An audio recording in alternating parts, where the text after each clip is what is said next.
What a year it has been. Even though the last driver game launched 8 years ago, we had so much happening in 2019 that I think a year review is needed. I made a time-stamping of the video, so if you don't like the current subject, you can see what's next. Myself, the community, Ubisoft Reflections, DRIVE3R Syndicate are the main topics of this video, and we are going to start with my trip to Canada. At the beginning of January 2019, I was in Montreal for 4 months. Of course, I had to go visit the studio's presence in Canada. In Quebec and Toronto, I have not gone further than the reception, but in Montreal, I had the chance to meet Jean Sebastian Decant, creative director on Far Cry New Dawn. If you have followed the media coverage of DRIVE3R San Francisco back in the days, you must have seen him at least once because he was everywhere. He worked on the game as the senior mission designer, and it was a real pleasure to be able to see a developer or driver and talk to him.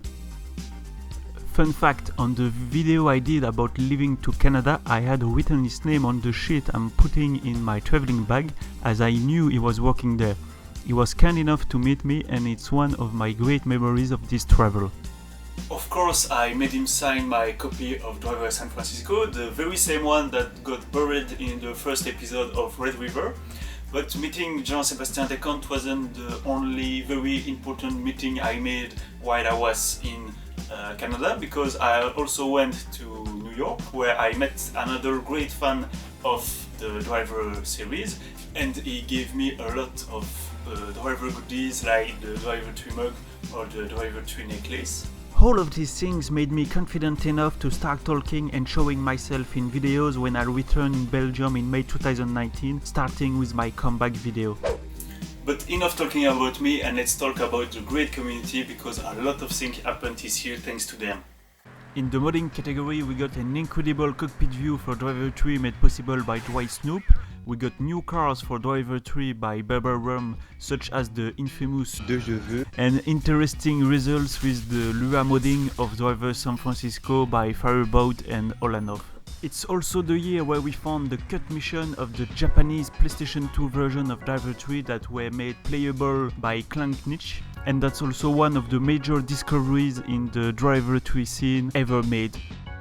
It was also the year of the 20th anniversary of the DRIVE3R series, and we got community interest and involvement in projects like Red River or the Retro Gaming Connexion in France, as well as several articles on the internet. The 20th anniversary episode on my channel started as a simple video where I was trying to beat the parking level of DRIVE3R 1 then DRIVE3R San Francisco, but it wasn't really funny or interesting to watch. I also wanted to make something with more community engagement, and showing DRIVE3R Syndicate came also to my mind as its creator Soapy started to be active again with the DRIVE3R community. That's how the episode 2 of Red River began to set up, with the community asked to send pictures of the DRIVE3R collection that you can still see in the background of my videos, as well as DRIVE3R Syndicate getting a PlayStation 1 cover art made by Soapy for the front and myself for the back.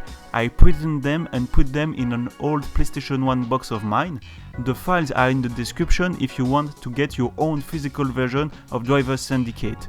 I was very happy with the overall result, even though the dog is acting way better than me in Red River. So of course there are a lot of pictures hanging behind me, and you have also a DRIVE3R fan anniversary book made by Modman from DRIVE3R Dimension. Inside it you have a retrospective of the entire DRIVE3R series, but especially the photo of the community. Mobman sent a copy of this fanbook to Ubisoft Reflections, and it was well received by them. Jack Covella tweeted about it, saying that the veterans developers of DRIVE3R looked at it, and the book is now sitting in the Wall of Fame of the studios. Cool stuff.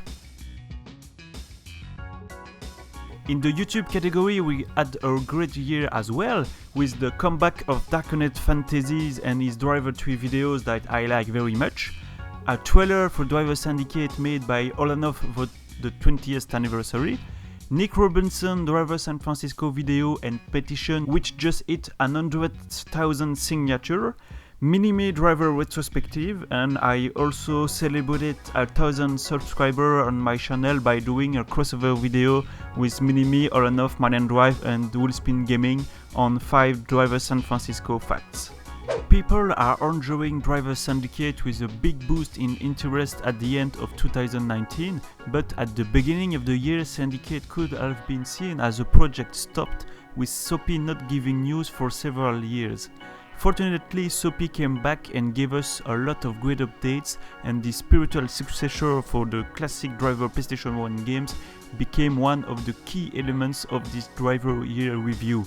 The community did a lot of content on YouTube as well, and I made a playlist compiling the greatest videos that you can look at in the description. And what about Reflection themselves? Even though they didn't do anything specific for the 20th anniversaries of Driver, we can still find some things they did this year, and I will tell you them right now. For example, Martin Oliver, who's working at Reflection since Driver 2, answered the question we asked about the Driver series, and that I will review in another video. One of the greatest modders of the Driver community, Fireboyd, also received a very rare DRIV3R Press Kit from the previous community manager of Ubisoft Reflection. In parallel of the 25th anniversary of the release of the first PlayStation celebrations, we have seen some tweets referring to Driver 1 on the social accounts of Reflection, something that hasn't happened for years. Finally, I have to mention the Driver Easter egg in the reveal of Watch Dogs Legion in the gameplay videos shown at E3. The Driver app might come back as Driver London, and the last time a Driver reference was made in a Ubisoft game was already Watch Dogs 2 in 2016, more than 3 years ago. So, what can you expect from the year to come? I guess we will find it very soon. Until then, take care, bye!